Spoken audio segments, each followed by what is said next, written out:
Hello, you wonderful people, and welcome to another episode of Not Too Comic Book. This being a show where I talk about TV shows that are adaptations of comic books. For today's episode, I'm going to talk about Season 1 of Helstrom. I'm going to let you know ahead of time, I'm immediately going to be jumping into spoilers, so if you have not seen the entirety of Helstrom Season 1, do not listen to this. If you want to watch the entire season, obviously, and then come back and listen to this, but don't feel the need to. You could just watch the entire season, and that's just enough on its own.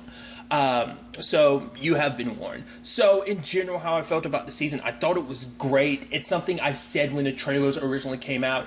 If you didn't know this was a Marvel property, you wouldn't know it's a Marvel property. It doesn't feel like one. And I think that's a good and interesting thing. I know some people have their ideas of like all these Marvel things kind of feel the same. You know, everyone's entitled to their own opinion.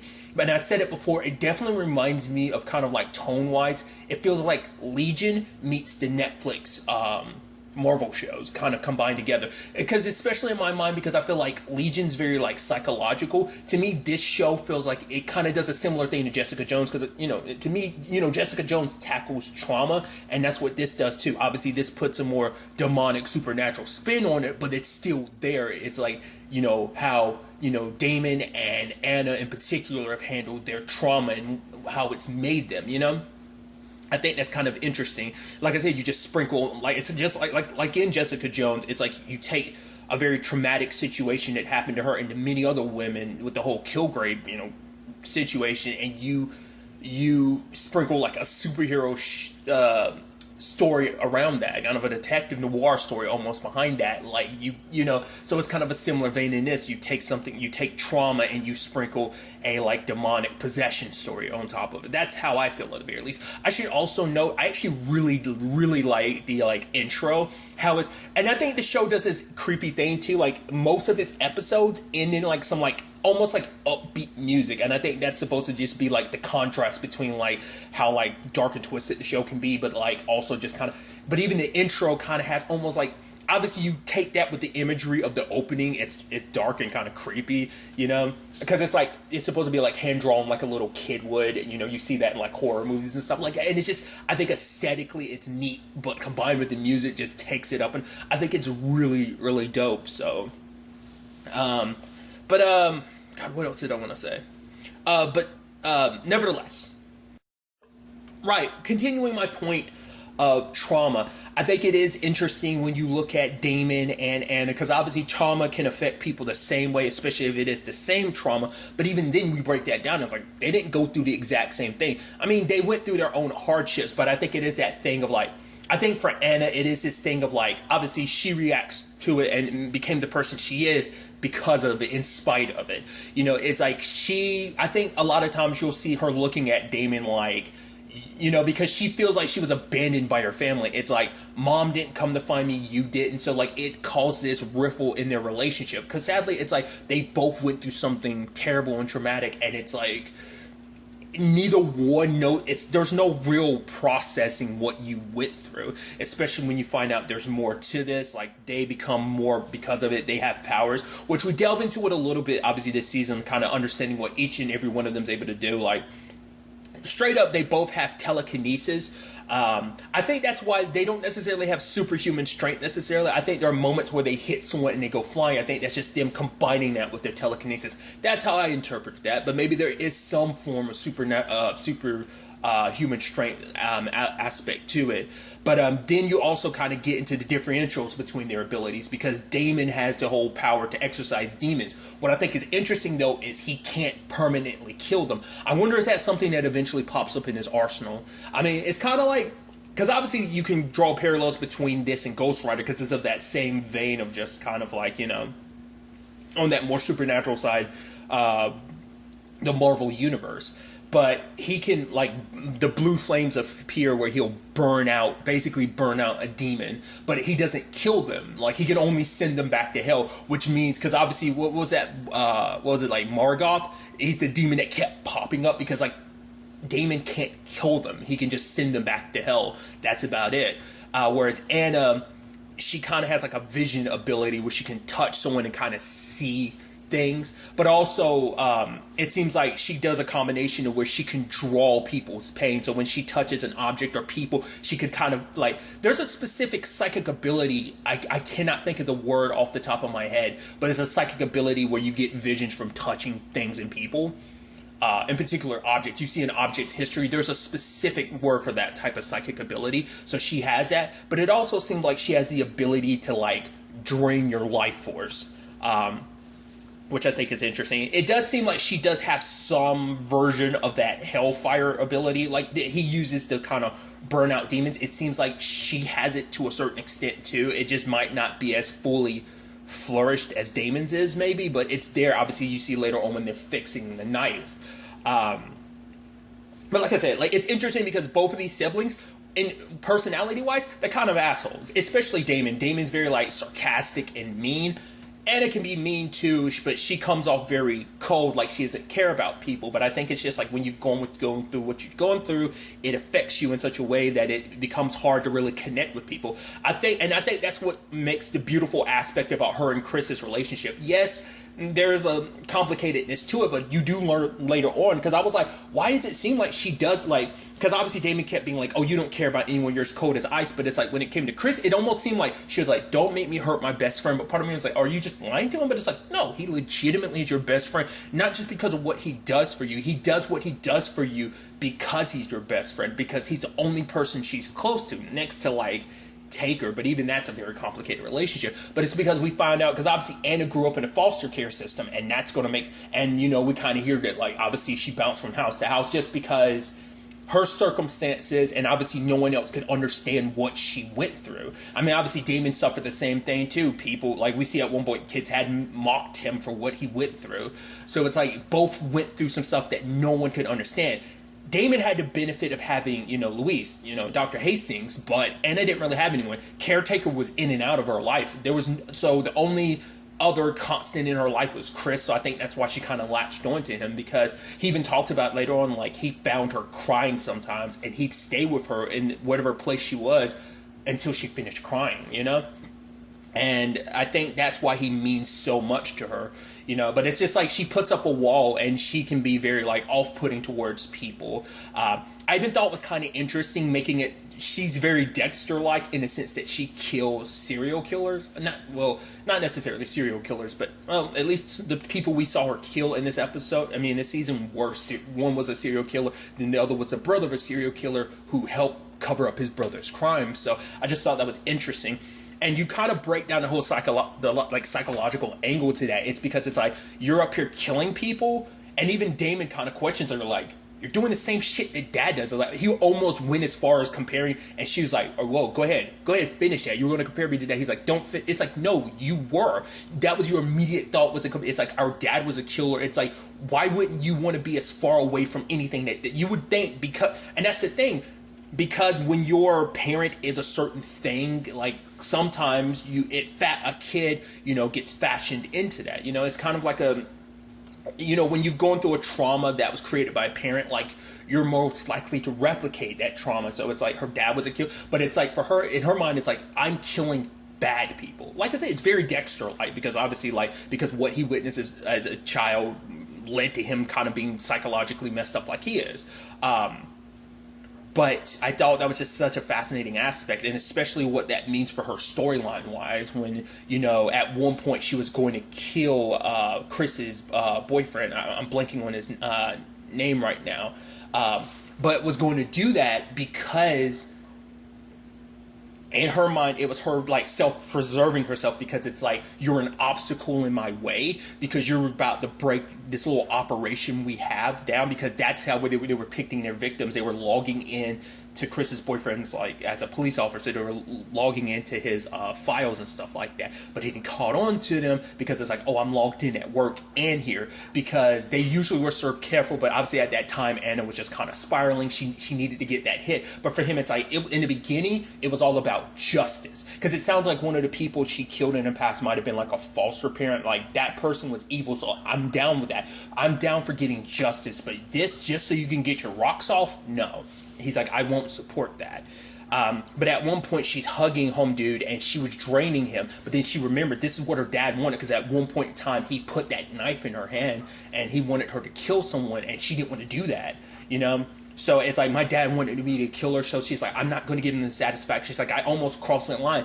Do note, she never told Chris who that person was that she almost killed, because she knew if she did, it ruined things. Like, even if I didn't do it, you say like, oh, you almost didn't do it, but if you found that it was someone you cared about, I almost killed, that would have changed our dynamic. So I thought that was kind of an interesting thing of note. And then, like, on the other side of things, you have, like, Damon's situation. For one, he has a constant reminder of that night. Whereas, like, both of them have scars that are underneath. He has a physical scar. Because, obviously, because of their situations, they do have some version of a healing factor. But he has a scar on his chest that won't heal because it's from that knife. That knife is, like, they only go as far as saying, like, it's something ancient. And so whatever it is, it has the power to kill demons, but maybe it can only do it. It seems like it can only do it when it's in the right hands. So unless you're like, it seems like either in the hands of a demon, it might be able to do something, but in particular in the hands of Helstroms, because it might be like a family legacy type of thing. Like it was their dad, so only they can wield it and bring out its true potential. But like that lady was tattooing Damon's chest earlier in the season, and she was like, oh, it keeps absorbing the ink. He's like, just do what you can, because I think for him it's just trying to cover it up, but it never sticks. I think that, you know, combined with, like I said, how asshole-ish he starts off. I mean, I think it's interesting, our introduction to him, because he's thinking he's dealing with an exorcism, but it's like, no, ended up just being an asshole kid, smearing literal shit on the wall, just kind of being an asshole, which I think is interesting, because even though he makes it seem like he doesn't care, when it was all said and done, he actually went back to the home to check on them, and it seemed like, I mean, at least from the outside, it looked like, hey, everything's okay, because it did seem like they were getting the professional help they needed, but, because obviously it was like an issue at home, whatever. Because obviously, you know, Damon was even suggesting, like, oh, how about you pull back on the vodka, Mom?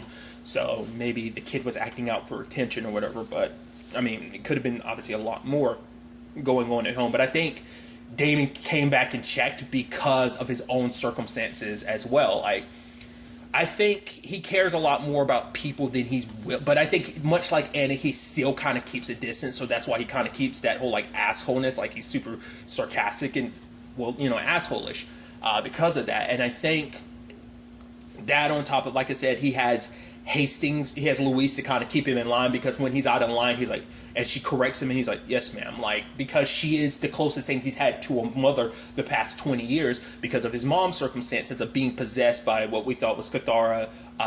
They just kept referring to her as mother. And even at the beginning, I was like, mother? I was like, isn't it? I was like, oh, because before they even gave her a real name, they're like, oh, what's your name? I'm like, it's going to be Lilith, and it's Cathara. I was like, oh, later on, spoilers, obviously jumping around, it is Lilith. I thought so, because she goes by Lily, because I'm like, Lilith's the mother of all demons. That's her whole thing, isn't it? I was like, so that's why I immediately thought that's what that was. I thought it was interesting, too, like, when a demon presents themselves to you, inside your mind, they present themselves as their previous host. So I thought that was kind of an interesting thing. But also, while you're in there, you're basically trapped reliving your work. Because I like how they did it, presented that with their mom, with Victoria. And I thought it was so interesting, because they kept replaying the scene over and over again. I was like, oh, that's interesting. I was like, oh, you're stuck in a loop.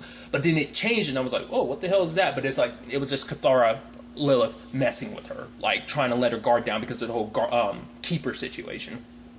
But circling back to Damon, I think it's interesting, like how, because obviously Damon has a lot of, like, once again, we're dealing with two siblings who have deep-seated issues, but the fact is that for Damon, it's a situation of guilt because he blames himself. He blames himself for not being there for his sister. He blames himself because he's the one that turned his mom in. And that's something Anna didn't know until he brought that up. He's like, I'm the one that turned mom in.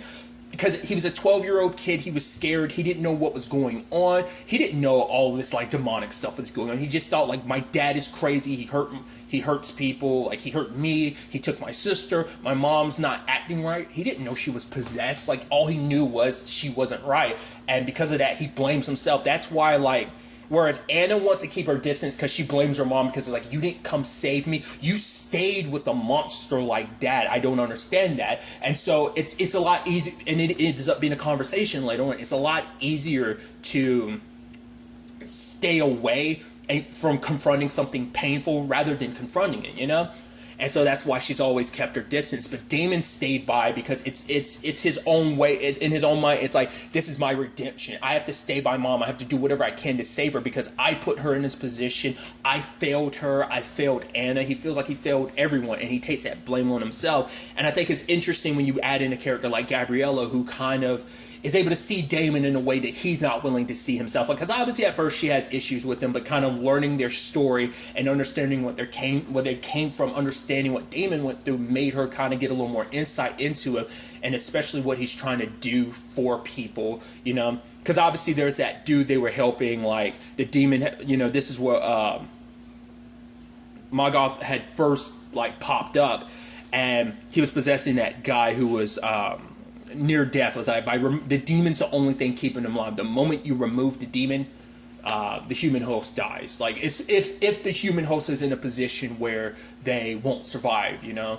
I think it's interesting too because obviously we get another side of that. Like, it's a smaller part of it, but it's still the thing of you never quite get over being possessed. That's not the easiest thing to kind of shake, because there's that kid Bryce later on, which is like no one can understand what. But I mean, it's like he doesn't know what Damon went through, which I also think is interesting that Damon is an ethics professor.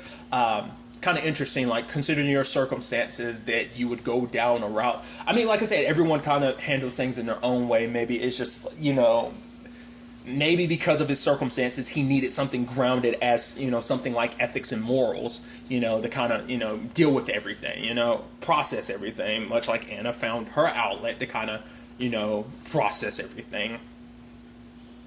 But it's sad, like, obviously, like, the demonic, like, power to, like, what is it I'm thinking of? To exorcise demons. It works on everyone except for his mom. I'm wondering, is it because Cathara is who she is? That she's such a powerful demon that... Because it seems like even after all these years, she's not in a weak enough state for Damon to ever remove her. Because I think it's because either because she is who she is. She's one of the most powerful demons because she's mother of all demons, potentially. You know, so it's like, I think that's what really cements it.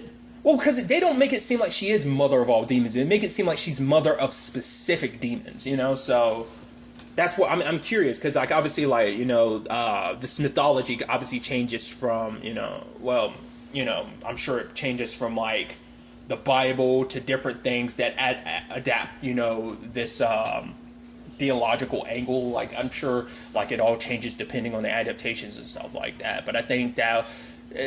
like I said, she only specifically refers to some as, are like, oh, this is my son,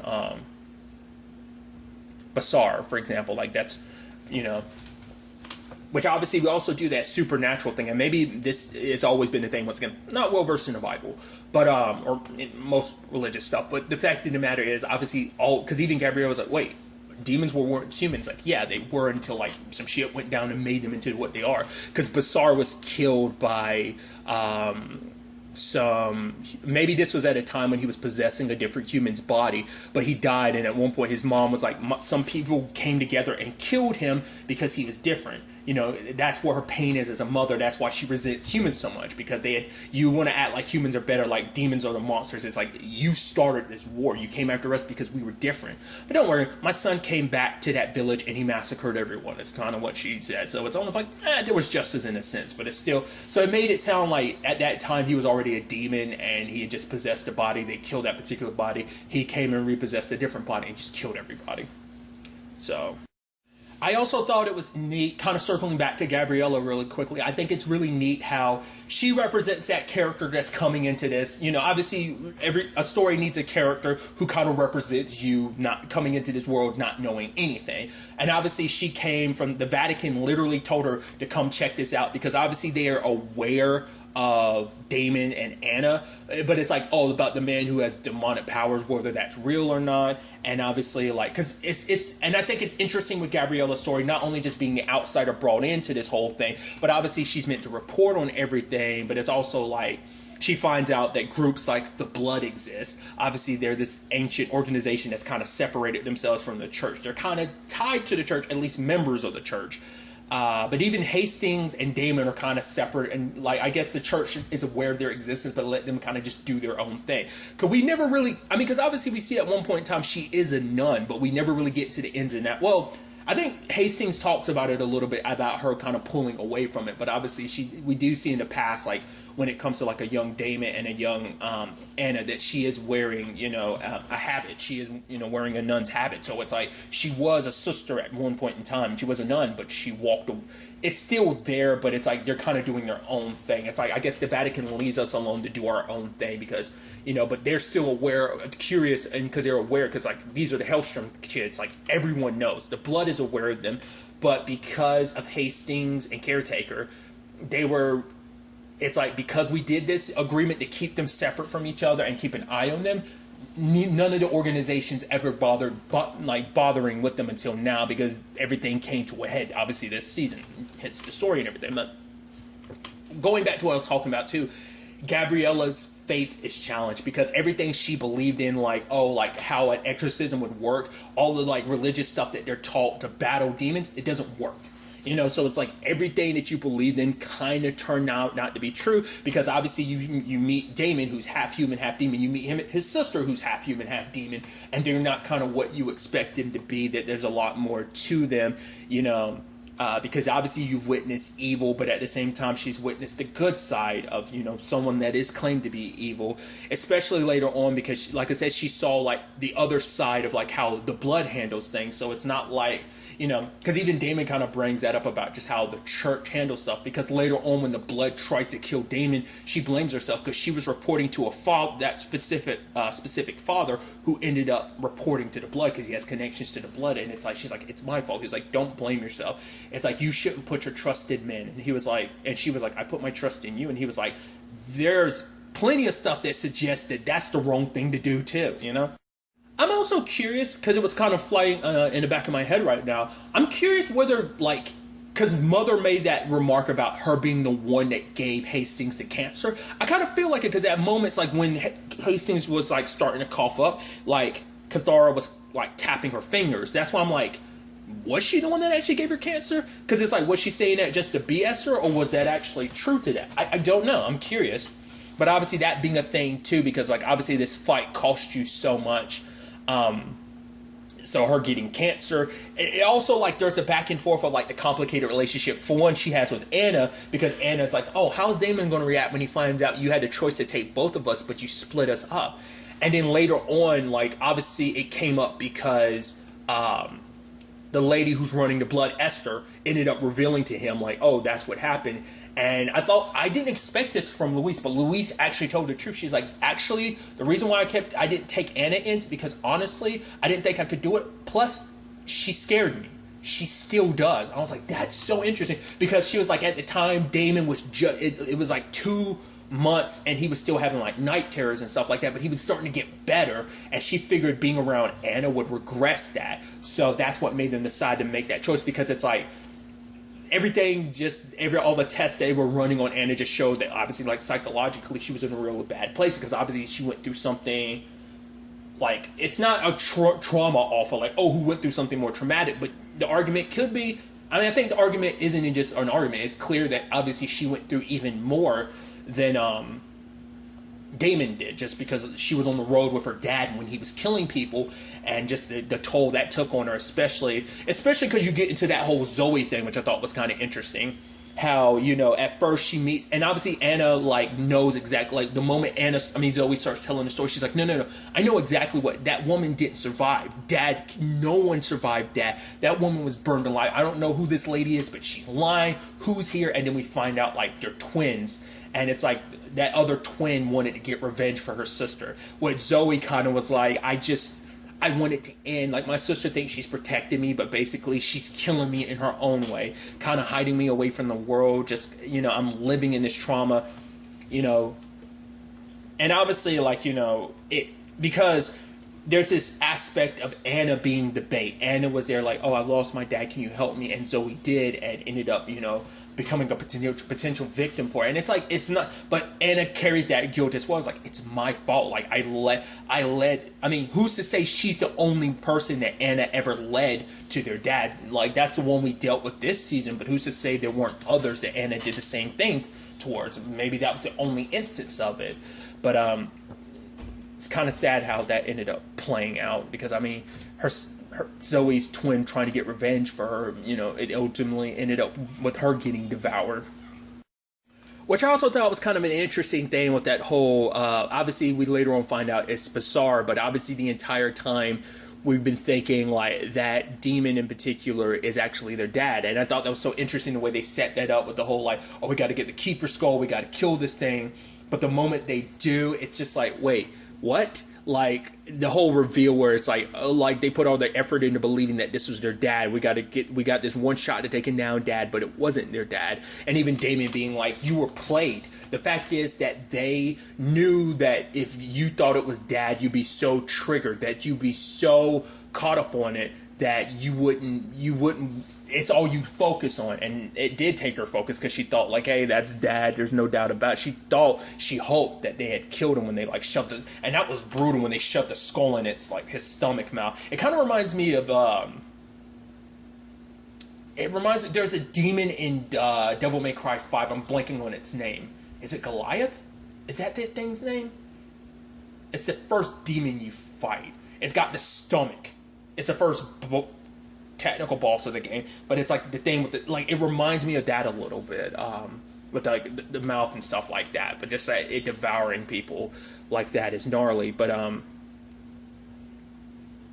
I thought, but like when they shove the Keeper Skull in it, and then it burns up, and then its body basically like the center of its body just disappears where the mouth was, and it's just like legs and a torso. And it's all jacked up, and like its mouth is torn open. I was like, that looked like some Walking Dead shit, mixed with a little bit of Resident Evil. So I was like, and obviously for him to kind of still be alive, and how that story ends up tying into later on, because I thought that was so interesting, because I was like, because later on, when it's like Damon, it's like, oh, did Damon get possessed? It's like, we can't get possessed, can we? And I was like, that's an interesting thing. You would think not, considering you guys are part demons, but you are part human as well. So it's like, would that human aspect leave you open to be possessed by demons? I thought that was just kind of an interesting thing to kind of bring up. But it's like, I guess it's because basically they can be possessed, but they have to be like a certain. I don't know whether it's something only Basar can do, or maybe because I think he was still alive, and like, as long as like there's a part of him still alive in a fraction of a human body, that you insert that, because I guess that was like part of his spine, and the moment you attached it to Damon, like he ended up taking over it. In fact, it was like it's like introducing a foreign body into a human body. It spreads the infection directly like that. So I'm wondering, is that something specifically to Basar, or is that something any other demon do? It seemed like that might have been the Basar thing specifically, but I thought that was kind of interesting. And it's hard to say whether he can. It doesn't seem like who knows whether he can fully access Damon's powers or not, because like what he was doing could have just easily been his own powers circulating through Damon. Or maybe he was using the same abilities him and Damon do share, like the telekinesis, because it seems like that's what all demons share, that telekinesis. But obviously, like I said, Anna and Damon have their own specific abilities. That it seems like, yes, the fire thing, it seems like there's crossover, but then even then it still seems like there are like obviously things only they can still do, individually. So I just thought that was kind of interesting as well. Because Damon's power, like I said, with the fire, it seems it's very pyrokinetic-like, because he can just start fires out in anywhere, because he's burned a few, especially when he was helping Anna cover up that body, he ended up burning and melting it down, and it was just like, because I guess for him, he understood what she was going through, and he didn't want her to get caught, because it's that back and forth that they have. It's a little complicated. Yeah, they can be at each other's throats sometimes, but it's just, they do love each other in their own right. It's just not always the easiest thing to share, especially like, I think their trauma keeps them from wanting to really be around each other, because even he's like, he was actually kind of a little grateful that his sister kept him at arm's length, because it also meant like not having being around each other would have just been a constant reminder of what they went through. But at the same time, he does later on say like, maybe I could have done something for my sister if you took that opportunity away from me. Like, yeah, we might not have ever had a normal life, but we would have had each other, and who knows what that could have done. I mean, granted, it's like you two being the spawn of your dad and like two of you under the same roof. No, that's the only way we could get people not to mess with you. But also at the same time, you two being together scare the shit out of everyone, you know? But who knows, who knows in the long run what that would have meant for them, you know? Maybe it could have changed something. I mean, we're dealing with what ifs at this point in time. We don't know. Obviously, I've only tackled it a little bit, but obviously there is the whole keeper situation, which I thought that was kind of interesting, because as we learned from Caretaker, that basically keepers are demons that turned against their kind, which I'd love to understand why they did that, like what led to that, because they're demons that are meant to literally keep, to like lock away demons, and I'm curious what led to that situation. Was there someone that changed their minds? Was it something they did on their own? Because it seems like the keeper we come across is like one of the only ones, and then there's the whole, because at first you're like, what's up with Chris and everything, with the skull and everything? Because I was like, it doesn't seem like it's full on possession, because we learned obviously like certain demons have the ability to mark you, and once they've marked you, they basically open, it's a scar that leaves your body open so that a demon can infect you. But obviously when you get, I mean, they don't tackle this either, but it's like once you've been exorcised, could you ever be possessed again is kind of the big question. And so I don't know, I'm curious in the long run, because obviously when you see it, like it seems like later on when you see Damon, like people who Damon saved, it looks like the scar they had ends up healing. Like it becomes a scar, but it's healed, it's closed. So, because I think you see that at moments when he does that, like it does seem like it closes up. So I think that person, unless they probably get marked again, but maybe it's like a permanent stain on them that will never allow a demon to. They never really go into the ins and outs of that, because even Bryce was wondering, like, is it, because even he was freaking out, like, am I going to be possessed again? Is it possible? And we never really get an answer to that. I would think not, but I mean, it's still, you know, a possibility. But I like what that did for Chris's story too, just making it so that like even with the keeper being gone, like him becoming a keeper, which I think is interesting, because I was like, that's so fascinating, because you're a human. It's not like you're a demon, but I was like, well, demons started off as humans at one point in time, so I guess like the whole aspects of being a keeper, like, because obviously he kept like the skull, he kept biting himself with the skull, so I'm like, I guess the skull needed blood to kind of keep doing its thing. But I guess at the same time, it was also like passing itself on, so that if something does happen to it, it has a successor and stuff like that. It makes you wonder, would that eventually do something to Chris in the long run? Will he turn into a one-eyed demon? I mean, granted, he has an eye in his throat for a little bit, but I'm like, it's like in the long run, you know, will he eventually fully turn into one? Like, is he on his pathway to becoming a demon, or will he always be the human incarnation of a keeper? You know, will he always stay human but be a keeper with these abilities, because he does have the power, like at least the power to like lower and weaken a demon. I mean that's always why I guess he's always around Lily at the end, because he kind of suppresses those more demonic sides and those urges that she might, you know, in the long run might have. But that was just such an interesting direction they took his story, for it to be like, oh, not that wasn't just at that time, it was having an effect on him, you know. Also, I haven't really tackled it too much, but the whole Victoria situation, having been possessed for 20 years, obviously like tying into the whole Anna thing about like how do you not know what dad was? But it's like, your dad wore a mask. She's like, yeah, it slipped every once in a while, but every time she turned around and think like, oh, but it's like, nope, he'd be that charming man I fell in love with. But you know, it's like eventually he got careless, he got sloppy, he got cocky, because he stopped dropping that mask. He would give her gifts that she would eventually find out were gifts from the women that he had killed. Obviously the same thing for Anna, because Anna was young, she didn't understand it. So at the time when her mom had slapped some of that out of her hand, she thought like, oh, like mom hated that and she hated me. But it was like, no, because she knew what those gifts represented. But it's like she didn't realize the kind of monster, because I think that also once again, putting like a supernatural spin on something. It's like you not seeing someone for who they are. Like it's almost like being trapped in an abusive relationship. You don't really know who that, because obviously they start off nice. They start off, this, like I said, this is like the more demonic sprinkling on top of an abusive relationship towards not just you but your children as well. And it was just like she was caught in a situation that basically she was dealing with on her own. It's like I'm sure she didn't really have many people she can turn to, and by the time it was really revealed what was going on, like, because they never really go into the ins and outs of, like, they go into it a little bit, but I still feel like not enough to really understand why did she stay. It's like, because, like she had said, like every time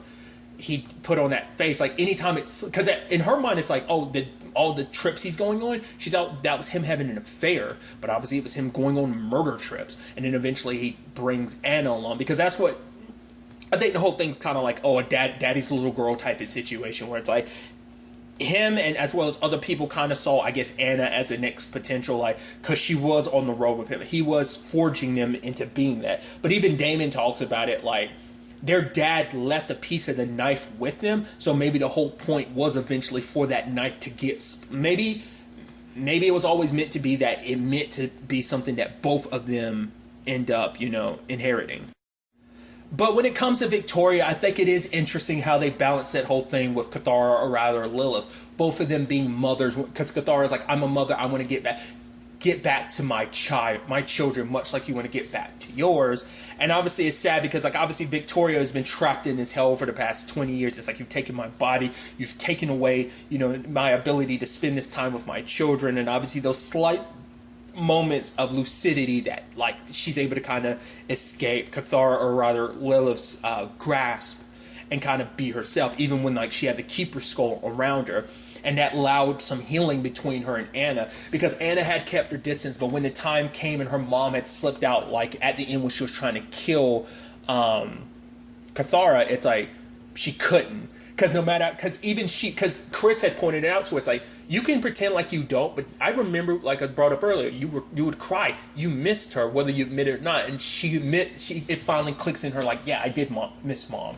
Like, she realizes that she didn't hate her mom, she just missed her. And, like, being around her was just a reminder of the pain. Like I said, it's a lot easier to run away from that, to avoid it rather than confronting it, because, that pain, there's a lot to it. Because obviously she still kept that box full of all the stuff. Like, I think she just couldn't bring herself to throw it away. But I think for her, she finally could.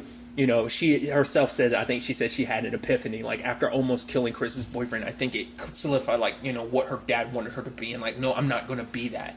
You aren't your dad, because she kept saying that, because obviously it's like things kept pointing toward, like, people kept trying to say, like, oh, you're just like your dad. I mean, hell, that's what the Blood's whole thing is. Like, you two are your dad. You're his spawn. You're going to end up like them. And I even thought it was interesting when Damon was holding all those people up, and I was like, oh, this is, he's got some of those Blood members, like, ready to be hung. But then, like, he drops them, and she's like, you're right, I am like my father, but also you're forgetting I'm something he's not too. I'm also human, so I have the capacity to forgive, So it's like, stay away from me, stay away from my friends, stay away from my family, And it's like, this was meant to showcase, like, you want me to be this monster? Look, I could have easily killed all of them, and you wouldn't have been able to stop me, but I did it because I'm not the monster you think I am. But that doesn't change anything, because even Caretaker was saying, like, do not do this. Like, these guys, their demons are their enemies as well. I mean, it's not like they're loved amongst the demons, because the demons call them traitors. It's like, you're a traitor to your own species.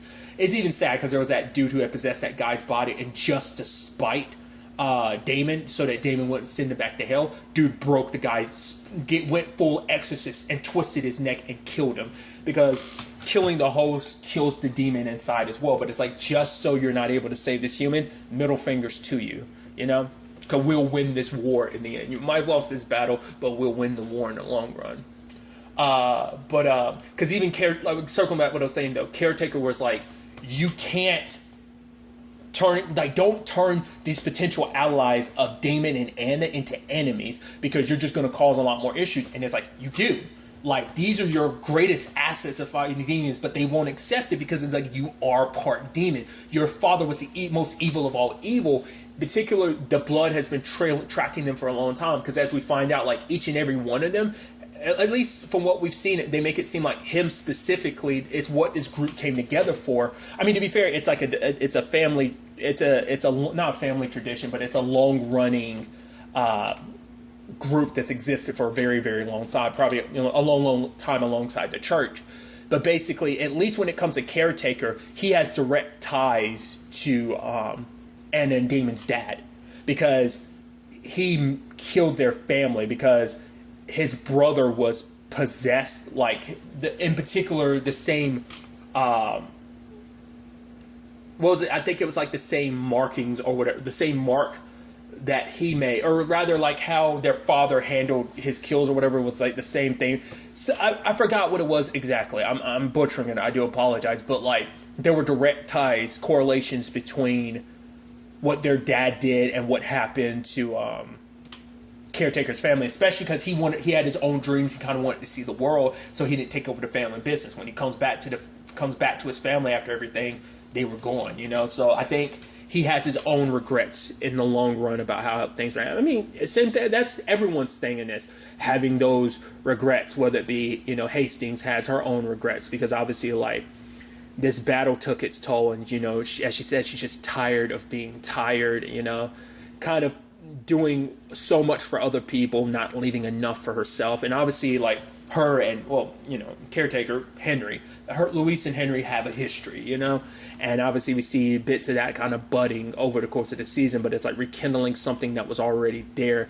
But it's also what brought them together. Like, it seemed like obviously they have their history, but also what continued to bring them together was, like, Damon and Anna, which even Caretaker, he wishes that he had been there more in Anna's life. It's like, oh, your piano recital. She's like, I never took piano. He's like, you're messing up the flow of the point I'm trying to make. The fact is, I wasn't there for you. I popped in and out. He's like, I should have been there, but he was too scared to get close to her just because he's afraid he'd lose her, I guess, because of what happened to his family, but also because of her background. He probably figured, like, if I got too close to you, because they talk about it too, like, Caretaker is torn between the two worlds. And it's like, what two worlds? The blood and her.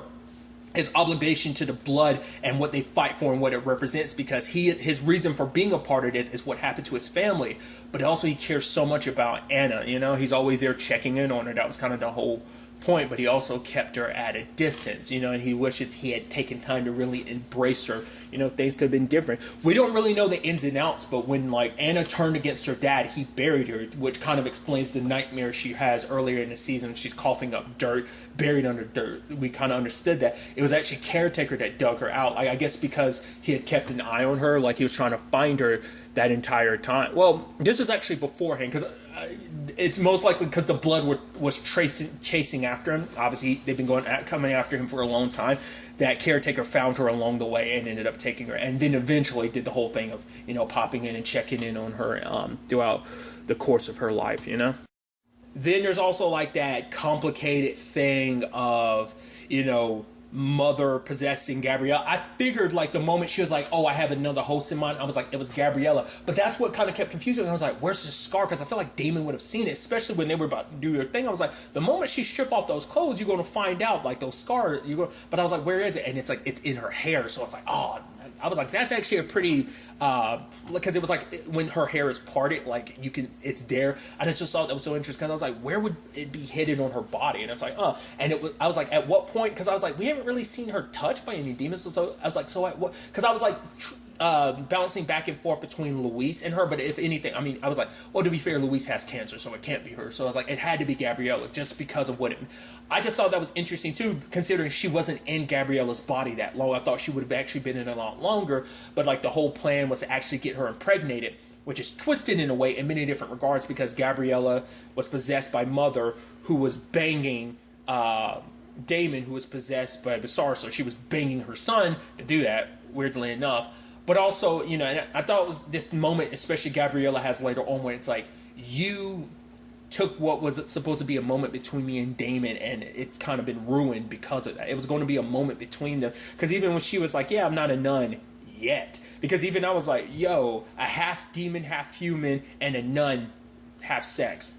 Seems like the start of like a weird joke or something. Not yet, none yet to be. I just thought that was kind of interesting what that story ended up being. But I thought that was kind of a neat way to handle that. But especially making it so she wasn't possessed for long. She was pregnant. And even later on when she escaped, she was like, oh, they held me for months. It's like, you've been gone for like a day. It's like, wait, what? So I guess that's demonic either, I guess because of the nature of demonic pregnancies, like, because that was a full-blown demon. I mean, even though, like, Damon is half human, he's still, like, got Basar in him, plus he's demon, she's possessed by, I don't know, like, I don't know whether they did something to escalate the pregnancy or whatever, or just because of, like, the supernatural aspects of this birth, like, this pregnancy, like, it led to, you know, a whole fetus, because her whole point was, like, being born in this world, which I'm like, why would you want, I mean, but at first I was like, why would you want to be born, I was like, not unless you're going to be born kind of similar to Jack from Supernatural, where it's like, oh yeah, technically he's only a couple years old, maybe less so now, but it's like, but he came out a full-grown person. That's what I was curious, like, was that going to happen in the case of the mother? And it's like, it didn't, but it's on its way to happening, because it seems like she can rapidly age, because, you know, jumping ahead, we see she went from being an infant baby, a newborn, to like, probably 7 or 8 year old in like a month. So she'll probably be a full-grown woman within probably in a couple more months if she keeps going at that rate. Maybe not. I don't know. But at first you're thinking, like, the way Gabrielle's like talking, like, by the time Damon and them get to her, I thought it was interesting, because at first I was like, is she going to be in this like catatonic state? But it seems like no, she kind of comes out of it a little bit. But it's like, I mean, for one, it's sad to see the story kind of play out like that, because, like, you know, Damon's like, regardless, it seems like the baby's okay, that's our baby, but it's like, it was born under unnatural circumstances, so Gabriella refuses to, it's like, that's a monster, it's what it is, it's Lily, you know, it's mother in there, so it's like, but it's like, we can't find anything, so even if it is, like, if we can, because Damon's willing to let it go, because, like, regardless of what, it's still our baby, and that maybe there's something we can do to kind of, you know, raise her right. So but like Gabriella, because of her experience, because she was like, something was over you, but no, regardless of our connection, I still couldn't reach you. And so she's like, I cast away my beliefs, my own faith, because I kind of believed in you. I question it, and this is me being punished. This was God's way of punishing me. And he was like, no, you're not being punished. But she, like, regrets everything. Meeting Damon, coming to St. Teresa and everything. And it's just like, you can tell how much that hurts Damon, because Damon's never gotten close to another person like that. And for her to, you know, say all that, to kind of push him away. And, you know, as I figured as much. I was like, the moment was all said and done, I knew that she'd end up becoming part of the blood. Because she was saying that basically either you're evil or you're ignorant to just what's really going on. And it's just, and her at the, you know, so she's gonna be dead set on probably killing the child now, but also, you know, probably, you know, but at least this complicated thing of like turning this person you once loved against you. It's like, you know, it's gonna be Damon versus her, you know, and, you know, despite, you know, Damon trying to do the right thing, it doesn't matter now. It's like she will only look at him as a demon. It's like, oh, the Helstroms, they have to be stopped. Like, it's like the moment all that happened, like, because maybe, like, you could make the argument Gabriella was like, you know, she came in as hopeful and naive, but now all that hope gone, nothing left for her but anger and despair. And so she's channeling all of that, and now the same prejudice that the blood had against him, that she once defended Damon against, she now has, you know, so that leads itself to this complicated thing later on of, you know, how that manifests itself. I'm also curious, because obviously it's like, and we see it like, with the knife fully complete, when you're channeling everything into it, it becomes basically like, rather than just a knife, it becomes literally like a spear, like a fire lance of some sort, because it becomes like the fire takes on the form of like almost like a lance, because it's long on both sides, or spear, you know, as I was saying. But it's unclear whether, I mean, because obviously it seems like it can kill demons, because the moment she stabbed it in there and ripped out that piece of Basar, it burned them to an ash. But when it came to the other people, like when they were pure, like when they were exorcising the demons, it's unclear whether that killed them or not. It killed Basar, but that might just be because of his circumstances, though, just there being that little bit. But I'm curious, did it do the same thing like to the others, like when it's in that form? Because we never find out. I'm assuming they both keep the knife at the end, because it's like, well, I guess like it's going to be kind of like their dual weapon, these siblings coming together. Also, I think I had it in my head, like at the beginning of the season, like with the trailers and stuff like that they were twins. It's like, obviously no, because Damon's obviously a little older than his sister, but despite everything kind of falling apart at the end there, I think it is interesting that, like, in a sense that, like, what, Damon kind of lost throughout all of this, he gained having his sister back. And he was like, you do know I love you. And she's like, I love you too, big brother. And I was like, that's sweet that they spent so much time apart. They were able to kind of confront their past. They had their mom again, because at first she didn't, because she feels like when Damon was possessed, she was like, I don't want to fail him again, because she feels like she failed both her children. She's like, I wasn't there to save Anna when she was taken, and after everything, because, like I said, she was telling Damon, it's like, it's actually a good thing you did what you did. You sending me here was actually the best thing, because I would have died a long time ago, because if it wasn't for this treatment and Luis and everything, Victoria wouldn't have had the strength to fight off Cathara this past 20 years, to hold on to herself. That spark, Damon's the reason why that spark never died this entire time. But also, like, she was willing to even die or do whatever it takes if it meant protecting her children, because she feels like she failed them before. But for them all to be united, like, this makes this family that they have, not only do they have their mom, but they have Luis, they even have Henry. It's like this family they've built up along the way, and Anna and Damon also have each other too. Like, at the end of the day, she still has Chris as well. Sadly, Damon doesn't have Gabriella, but yeah.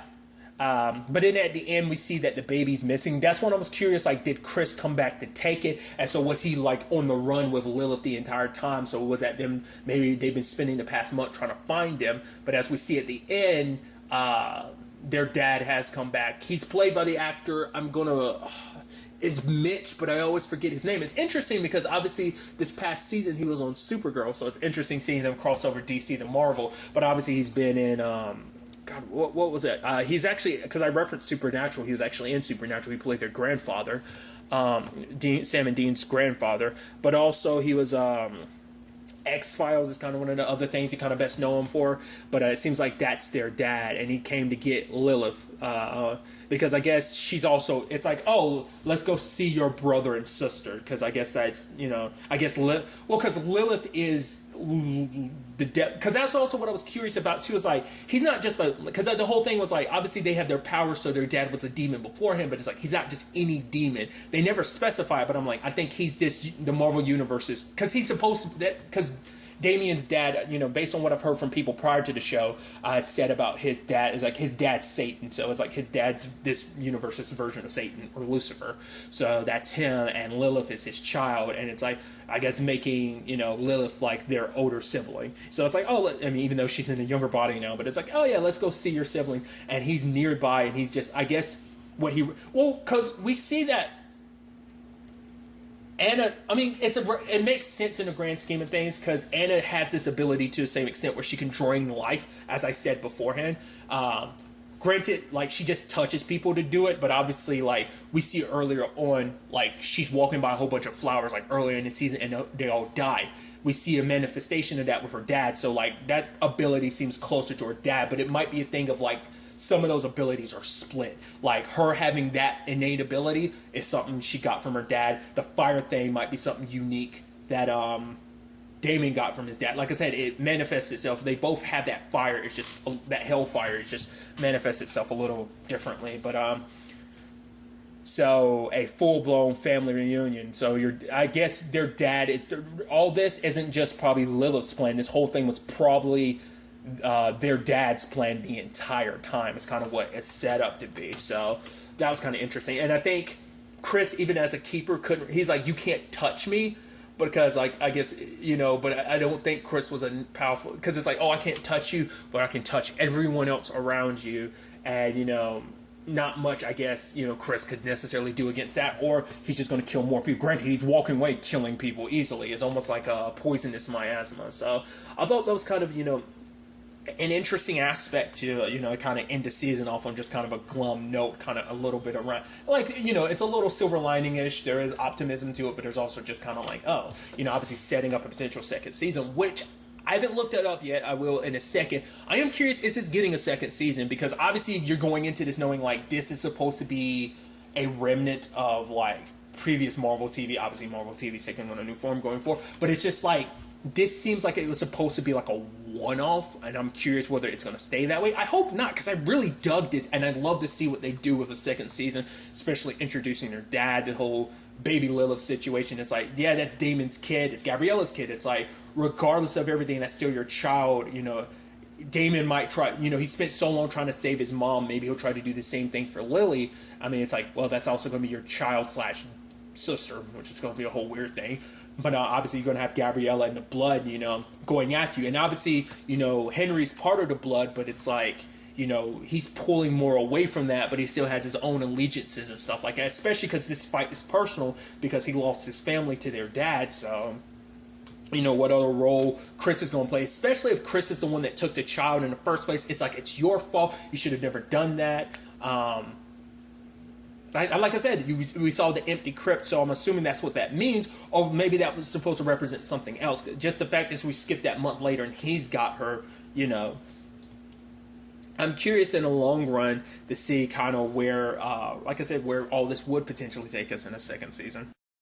At the time of me recording this, it is unclear whether or not Helstrom is going to come back for a second season. Reading some articles, it already, like I said, it confirms some stuff I already talked about beforehand, that obviously this is part of the older era of Marvel TV, which include Agents of S.H.I.E.L.D., Runaways, Cloak and Dagger, Agent Carter, so on and so forth. But because, now the direction Marvel TV is heading in with the whole Disney Plus situation, and also, an article I was reading also hinted to something I also thought was kind of interesting, the downplay of the Marvel connection. Now, obviously, if you're more well-versed in the comic books, you might have been like, oh, there's Marvel Universe references all around. There was no... I mean, obviously, like, the shows have always kind of kept at least a little distance from other Marvel stuff anyway, just because they're not sure what they're allowed to really reference. So, obviously, this was very contained. Much like the Netflix shows, they're able to make winks and nods. I don't feel like there was any direct winks and nod that, like, a casual fan would kind of know. And I consider myself a slightly above average knowledgeable casual fan is what I consider myself. So... all that, plus I thought was kind of interesting. Yes, Marvel's written there, but notice that this show doesn't open with the typical Marvel banner that even the other Marvel shows like Cloak and Dagger, Runaways, and Agents of S.H.I.E.L.D. started with, the comic book roll-in, and then it says Marvel, because obviously like even like the Spider-Man PS4 video game started with that. This show doesn't. It goes straight into jumping into the show, and then you do the opening. Like, that feels like that's supposed to be something, but some of the articles I was reading were basically saying it seems slim.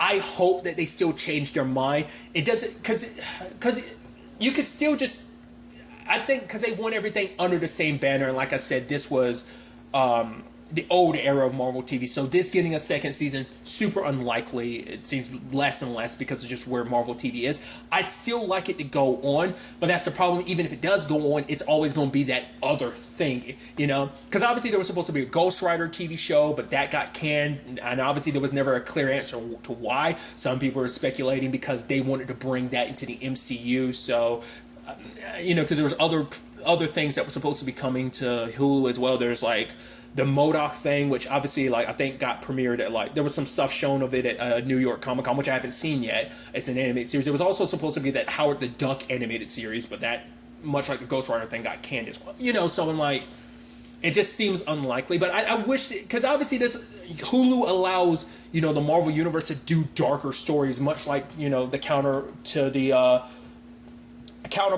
not counterpart, but along the same vein of the Marvel stuff on Netflix. But, especially the nature of this show, it lends itself very nicely to be able to kind of go dark, spooky, and twist it like this, So, like I said, still hopeful that this does get a second season. Just seems super unlikely, So I'm just going to say hopeful because I'd love to see what they do with a second season.